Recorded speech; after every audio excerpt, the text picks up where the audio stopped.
నమస్తే welcome to our channel నేను సౌజన్య పులివెందులలో Christmas సెలబ్రేషన్స్కి Sharmila గారు అటెండ్ అవ్వలేదు కానీ అండ్ విష్ కూడా చేయలేదు జగన్మోహన్ రెడ్డిని కానీ ఇక్కడ నారా లోకేష్కి మాత్రం క్రిస్మస్ శుభాకాంక్షలు తెలియజేయడం అండ్ ట్వీట్ చేయడం జరిగింది. సో దీన్ని ఏ విధంగా చూడాలి అంటే దీన్ని పరిణామాలు ఏ విధంగా ఉండబోతున్నాయి ఏంటి ఈ అంశానికి సంబంధించి మనతో మాట్లాడడానికి ఈరోజు మనతో పాటు ఉన్నారు senior journalist senior political analyst CS Rao ఉన్నారు. వారితో మాట్లాడదాం. నమస్తే. హలో సౌజన్య. యాక్చువల్లీ షర్మిల వాళ్ళకి క్రిస్టియన్స్ కాబట్టి ఈ క్రిస్మస్ పండుగ ఎంత పెద్ద పండుగ ఎంత మెయిన్ అనేది అందరికీ తెలిసిందే. పులివెందుల్లో అయితే సెలబ్రేషన్స్కి రాలేదు. ఈవెన్ అక్కడ ఉన్నటువంటి బ్రదర్ జగన్మోహన్ రెడ్డి కూడా విష్ చేయలేదు. కానీ ఇక్కడ నారా లోకేష్ గారికి ట్వీట్ చేశారు విష్ చేస్తూ. దీన్ని ఏ విధంగా చూడాలి అంటే ఏ కైండ్ ఆఫ్ పరిణామాలు రాబోతున్నాయి? చాలా నిశ్చితంగా కనుక పరిశీలించి విశ్లేషణ కనుక చేసుకుంటే చాలా బలమైనటువంటి రాజకీయ పరిణామాలు ఆంధ్రప్రదేశ్లో చోటు చేసుకోబోతున్నాయి అనే దానికి నిదర్శనంగా ఆ ట్వీట్ కనిపిస్తుంది.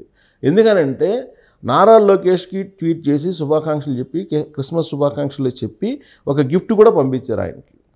ఆ గిఫ్ట్ కూడా పంపించారు ఆయనకి.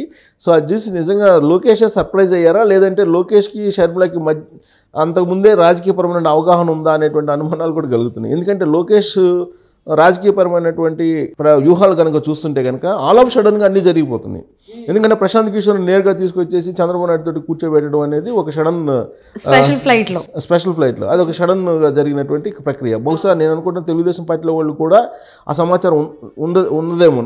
సడన్గా ఆల్ ఆఫ్ సడన్గా ఊహించినటువంటి విధంగా అనూహ్యంగా తీసుకొచ్చేసి చంద్రబాబు నాయుడు తోటి భేటీ చేపించాడు.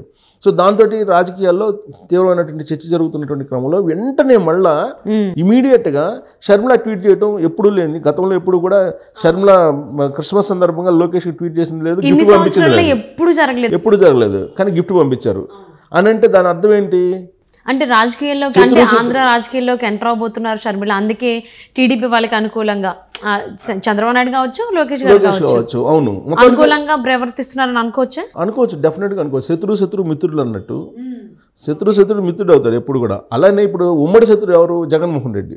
రాజకీయంగా ఉమ్మడి శత్రువు జగన్మోహన్ రెడ్డి. సో జగన్మోహన్ రెడ్డిని గద్దె దింపాలి అనేటువంటిది కాన్సెప్ట్ ఎవరిది?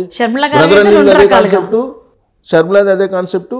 ఎలాగో చంద్రబాబు నాయుడు జనసేన పవన్ కళ్యాణ్ కూడా ఒకటే కాన్సెప్ట్ ఉంటుంది. అయితే ఇక్కడ అసలు గిఫ్ట్ పంపించడం వెనుక అది నార్మల్గా ఏదో క్రిస్మస్కి పంపించినటువంటి గిఫ్ట్ లాగా మనం భావించడానికి లేదు.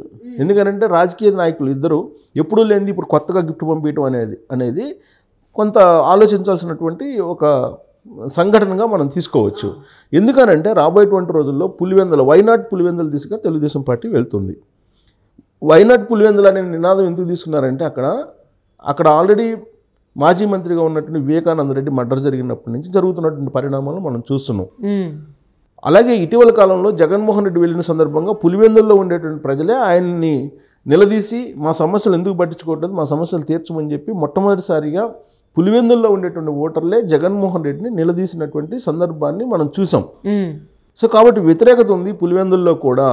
అందుకే డాక్టర్ సునీతారెడ్డిని అక్కడ ఈసారి పోటీగా నిల్చోబెట్టాలి జగన్మోహన్ రెడ్డికి పోటీగా అని చెప్పి తెలుగుదేశం పార్టీ భావిస్తున్నట్టు, దానికి సిద్ధార్థ లోద్రా కూడా ఏదో లైజనింగ్ చేసినట్టు రకరకాలుగా ఈ మధ్యకాలంలో జరిగినటువంటి ప్రచారం. సో ఆ ప్రచారం ఏమైనా కానీ షర్మిల మాత్రం చాలా క్లియర్గా వివేకానంద మర్డర్ అనేది ప్యూర్గా పొలిటికల్ మర్డర్ అని చెప్పి తేల్చేశారు. ఆమె స్టేట్మెంట్ కూడా ఇచ్చేశారు. సో అక్కడ వాళ్ళ ఫ్యామిలీ మెంబర్ షర్మిల ఆమెకు తెలియకుండా ఉండదు, ఖచ్చితంగా ఆమెకు ఏదో ఒక సమాచారం ఉంటుంది. ఆ సమాచారాన్ని బేస్ చేసుకుని ఆమె అలాంటి కామెంట్ చేసి ఉంటారు. ప్యూర్గా పొలిటికల్ మర్డర్ అని చెప్పి తేల్చేశారు. తేల్చేసినటువంటి క్రమంలో రాబోయేటువంటి రోజుల్లో ఏం జరుగుతుంది అనే దాని మీద ఆసక్తికరమైనటువంటి అంశం. ఇప్పుడు లోకేష్కి గిఫ్ట్ పంపించారు అని అంటే తెలుగుదేశం పార్టీకి సానుకూలమైనటువంటి దృక్పథంతో ఉన్నారా అనేటువంటి అనుమానం ఒకటి కలుగుతుంది. డైరెక్ట్గా తెలుగుదేశం పార్టీలో చేరతారంటే బహుశా షర్మిల అంత వాళ్ళ అన్న మీద ఎంత కోపం ఉన్నప్పటికీ శత్రు శిబిరంలో డైరెక్ట్గా చేరేటువంటి అవకాశం అంత దారుణమైనటువంటి పరిస్థితికి ఒడిగట్టరని నేను అనుకుంటున్నాను షర్మిల. ఎందుకంటే రాజశేఖర రెడ్డి చరిష్మా, రాజశేఖర రెడ్డి యొక్క లక్షణాలు, రాజశేఖర రెడ్డి యొక్క మానవీయ కోణం, రాజశేఖర రెడ్డి యొక్క తెగువ ఇవన్నీ కూడా షర్మిలకి వచ్చాయని చెప్పి ఇప్పుడు భావిస్తున్నారు అందరూ. అంతకుముందు ఏమనుకునే వాళ్ళందరూ రాజశేఖర రెడ్డి వారసుడు చరిష్మా అంతా జగన్మోహన్ రెడ్డికి వచ్చిందని చెప్పి భావించేవాళ్ళు. కానీ ఇప్పుడు గత 4.5 ఏళ్ల నుంచి జగన్మోహన్ రెడ్డిని చూసిన తర్వాత వైఎస్ఆర్ కాంగ్రెస్ పార్టీలోనే జరుగుతున్నటువంటి చర్చ ఏంటంటే కాదు రాజశేఖర రెడ్డి యొక్క మొత్తం లక్షణాలన్నీ కూడా షర్మిల దగ్గర ఉన్నాయి, జగన్మోహన్ రెడ్డి దగ్గర లేదు. మాట తప్పడం మెడమ తిప్పడం అనేది సర్వసాధారణం జగన్మోహన్ రెడ్డికి. బట్ షర్మిల మాట చెప్తే నిలబడతారు. సో అనేక రకాలుగా జగన్మోహన్ రెడ్డి మాట తప్పారు, మద్య నిషేధం మాట తప్పారు, ప్రత్యేక హోదా అని మాట తప్పారు, అలాగే అమరావతి రాజధాని అని చెప్పి మాట తప్పారు, సో విద్యుత్ ఛార్జీలు పెంచని చెప్పి పెంచారు, అక్కడ మాట తప్పారు, తర్వాత పెట్రోల్ డీజిల్ ధరలు పెరిగిపోయాయని చెప్పి తగ్గిస్తానని చెప్పి అది మాట తప్పారు. ఇలా దాదాపు ఆయన మాట తప్పినటువంటి అంశాలను ఒక 100 చెప్తూ తెలుగుదేశం పార్టీ వాళ్ళు ట్రోల్ చేస్తున్నారు. సో వైఎస్ఆర్ కాంగ్రెస్ పార్టీలో కూడా అదే చర్చ జరుగుతుంది. నమ్మిన వాళ్ళకి న్యాయం చేసేటువంటి నేత రాజశేఖర రెడ్డి, అలాగే తెలుగు సమాజానికి ఏం చేయాలనో అది చేసినటువంటి నేత రాజశేఖర రెడ్డి. రాజశేఖర రెడ్డికి ఉన్నటువంటి ప్రత్యేకమైన గుర్తింపు కానీ ప్రత్యేకమైన ఆరాధన కానీ చాలామందిలో ఉంది. అలాంటి ఆరాధన అలాంటి అభిమానాన్ని సంపాదించుకోలేకపోయారు జగన్మోహన్ రెడ్డి అనేది ఆ పార్టీలోనే చర్చ జరుగుతుంది. కారణం ఏంటంటే సిట్టింగ్లకే ఇవ్వలేని పరిస్థితి టికెట్స్. కానీ రాజశేఖర రెడ్డి అలా కాదు, తనతో నడిచినటువంటి వాళ్ళకి న్యాయం చేసి సిట్టింగ్లకు కూడా టికెట్లు ఇప్పించారు 2009లో. 2004 నుంచి ఆయనతో నడిచినటువంటి వాళ్ళకి 2009లో కూడా టికెట్లు ఇచ్చి కాంగ్రెస్ పార్టీ చరిత్రలో ఎప్పుడు కూడా లేనటువంటి విధంగా ఒకేసారి అభ్యర్థులను ప్రకటించి ఎన్నికలకు వెళ్ళాడు రాజశేఖర రెడ్డి 2009 ఎన్నికల్లో. కానీ జగన్మోహన్ రెడ్డికి ఆ గట్స్ లేవు అనేది ఇప్పుడు ఆ పార్టీలోనే చర్చ జరుగుతుంది. అందుకే 80 మందిని మార్చుకునేటువంటి ప్రయత్నం చేస్తున్నాడు జగన్మోహన్ రెడ్డి అనేది వినిపిస్తుంది. సో ఇవన్నీ కోణాల దృష్టి ఏంటంటే షర్మిలకి అన్ని లక్షణాలు ఉన్నాయి కాబట్టి డైరెక్ట్గా తెలుగుదేశం పార్టీలో చేరేటువంటి అవకాశం లేదు. కానీ తెలుగుదేశం పార్టీకి సపోర్ట్ చేయడానికి మాత్రం సిద్ధపడుతున్నారు అనేది మాత్రం ఈ క్రిస్మస్ గిఫ్ట్ సందర్భంగా మనం అనుకోవచ్చు. అంటే ఈ గిఫ్ట్ ఇచ్చి ఇక్కడ నుంచి కొంచెం ఫ్రెండ్షిప్ స్టార్ట్ చేద్దాము అనే దానికి సంబంధించి ఆవిడ ఈ క్రిస్మస్ గిఫ్ట్ ఇచ్చి విష్ చేయడం జరిగిందని చెప్పి అనుకోవచ్చా? ఒకటేంటంటే రాజకీయ కోణంలో నుంచి చూస్తే ప్రశాంత్ కిషోర్ కలిశాడు, చంద్రబాబు నాయుడు తోటి భేటీ అయ్యారు, దాదాపు 3.5 గంటల పైగా ఆయనతో భేటీ అయ్యారు. భేటీ అయిన సందర్భంగా దేశ రాజకీయాల గురించి మాట్లాడి ఉంటారు అనేది ఒకటి వినిపిస్తుంది. ఒకవేళ దేశ రాజకీయాల గురించి మాట్లాడితే కనుక ఆయన ఉద్దేశంలో మోడీ యొక్క గ్రాఫ్ అయితే బాగలేదు, మోడీ గ్రాఫ్ పడిపోతుంది అనేది ప్రశాంత్ కిషోర్ యొక్క అంచనా. కాబట్టి రాబోయేటువంటి రోజుల్లో చంద్రబాబు నాయుడు జాతీయ స్థాయిలో తన హెల్ప్ కోరడానికి ప్రశాంత్ కిషోర్ వచ్చారు అనేది ఒకటి వినిపిస్తుంది.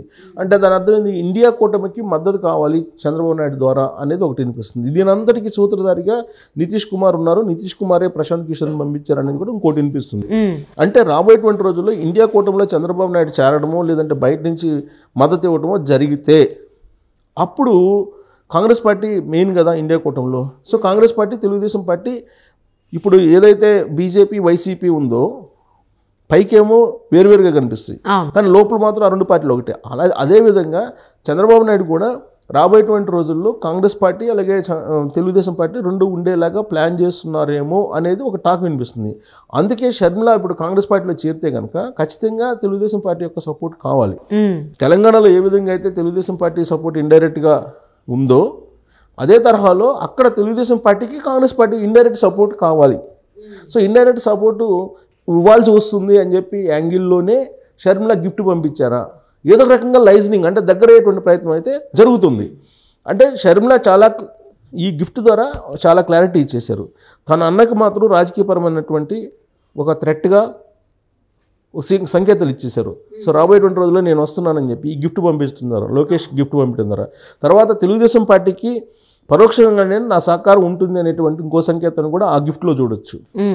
3 ఏంటంటే వివేకానంద మర్డర్ జరిగింది కాబట్టి ఆ మర్డర్కి కారకులు తాడేపల్లి ప్యాలెస్లో ఉండేటువంటి కీలకమైనటువంటి వాళ్లే కాబట్టి వాళ్ళని గద్దె దించాలి అనేటువంటి ఇంకొక కసి కూడా షర్మిలలో ఉంది అని చెప్పి చెప్పుకోవచ్చు. అందుకే డాక్టర్ సునీతారెడ్డి కనుక అక్కడి నుంచి పోటీ చేస్తే ఈవిడ పోయి అక్కడ ప్రచారం చేసేటువంటి అవకాశం కూడా లేకపోలేదు అనేది ఈ గిఫ్ట్ ద్వారా ఇంకొక సంకేతాన్ని కూడా తీసుకోవచ్చు. సో ఇలా లోకేష్ పంపించినటువంటి గిఫ్ట్లో పలు కోణాలు కనిపిస్తున్నాయి, రాజకీయపరమైనటువంటి పలు కోణాలు కనిపిస్తూ ఉన్నాయి.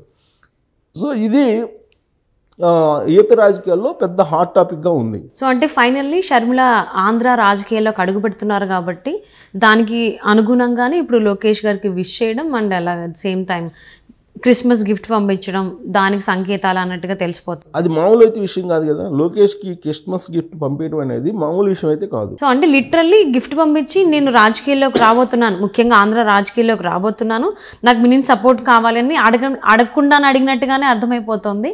నేనున్నానని ఒక భరోసా ఇచ్చినట్టు అనిపిస్తుంది ఆ గిఫ్ట్ ద్వారా నాకు. షర్మిల ఇప్పుడు జగన్మోహన్ రెడ్డి దించడానికి పార్టీ పోరాడుతుంది కదా, అల్టిమేట్ టార్గెట్ అదే కదా. సో ఈ గిఫ్ట్ ద్వారా ఏంటంటే నేను కూడా రెడీగా ఉన్నాను, నేను కూడా నా హ్యాండ్ వేస్తాను అన్నట్టుగా అనే ఒక సంకేతాన్ని ఆ గిఫ్ట్ ద్వారా మనం చూడొచ్చు. ఓకే, సో షర్మిల లోకేష్కి గిఫ్ట్ పంపించడం అలాగే విశేష్ చెప్పడం కూడా దాని వెనకాల చాలా ఉన్నాయని అనిపిస్తోంది. సో ఆవిడ రాజకీయంగా అడుగు పెడుతున్నారు కాబట్టి ఆంధ్రప్రదేశ్లో దానికి సపోర్ట్ కావాలనో లేకపోతే నా సపోర్ట్ ఇస్తానో చాలా మీనింగ్స్ ఉన్నాయి కాబట్టి అసలు ఏం జరుగుతుంది ఏంటి అనేది వేచి చూద్దామండి. Thank you so much for spending your valuable time with us. Yes, Robert. Thank you.